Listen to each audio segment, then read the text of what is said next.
My father was diagnosed with Parkinson's about 5 years ago, and my mom was taking care of him. And a lot of the things that happened to him were he was falling, he wasn't walking well, he was shaking. My wife has rather severe dementia.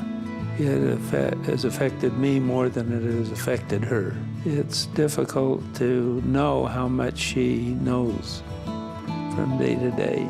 I had a TIA, which is a minor stroke after 2 major ones. When he started falling, my mom and I decided that he needed some help. She was able to do what she wanted, and then because of age, things start slipping. You don't want to admit it either. When people first start with hospice, they do feel like they're giving up. Well, our mom wanted to be at home. She never wanted to. She worried about the money, and she worried about spending her money, and if she would have enough money to the end of her life, because she lived to be 100 years old. She wanted to be able to be at home, be in her own environment, be able to continue with her regular schedule, and be with her friends. I knew nothing about them from the beginning. I was very naive. In fact, I thought, oh, hospice, you're on death row. My dad was kind of nervous because he's a very shy person, and he wanted to just have my mom take care of him. We've had experiences with my husband's family where the care that was given, we were struggling to keep somebody there, and the quality wasn't good, and it was not the experience that we had hoped for. So this was just above and beyond what I thought was possible. I was belligerent. I was mad at everyone. And I went in with a bad attitude, and after I had the minor stroke, the day I had that, when I come out of it, I knew then I was in the right place. I think it was our daughter that worked for First Choice that encouraged us. She would say, you know, we've got the services that you need to help take care of her. So we decided to contact First Choice and say, by the way, I says, what do you provide? We want to ensure that mother receives the best possible care. And so he said, okay, well, I'll try them. And they said, well, you can try us for a while, and if you don't like it, we'll leave, you know. And so that's what they did, and my dad just loved them. I insisted on First Choice.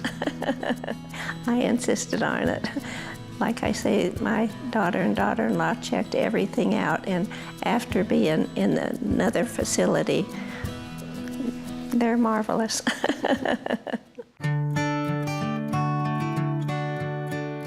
I loved my patients. I cared about my patients.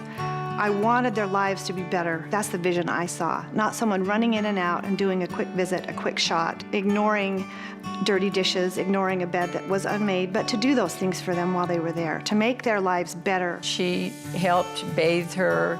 She even, she would make her bed. She would help clean her house. She actually took her washing home and did it. He took care of my dad in a very tender, loving way. He always listened to him. He always made sure that he wasn't hurting. The care I get on a daily basis is the very best. The best nurses and attendants, aides, they've all been wonderful. She looked forward to those people when the days they would come, you know, to help her, make her feel a little better. When they're serving us, they really care. We're just not another person. We're a family. Grandma loved Rachel and trusted her, and it was just like having a member of the family there. They made me feel part of their family. It made the care easier to give.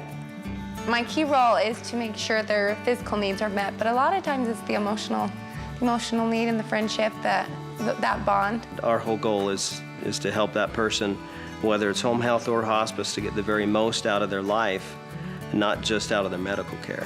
But it gives me the satisfaction that I've cared for someone in a really important need in their life. It has definitely changed my life, and I've made so many close friends. There's no more rewarding calling than to help these people who expect so little, and yet we have so much we can give to them. Our staff help people feel young or feel good and continue to have a quality of life that they normally couldn't have. They just have to give us a try, and they feel right away the love and the care that we will give to them. We're so thankful for everything they did. And I want to tell you that my family and I really, really, really appreciate what you did for us. We will never forget it. The relationships that we have with specifically Rachel and Jason, I'll have in my heart forever because of not just the care that they gave to my grandmother, but to us.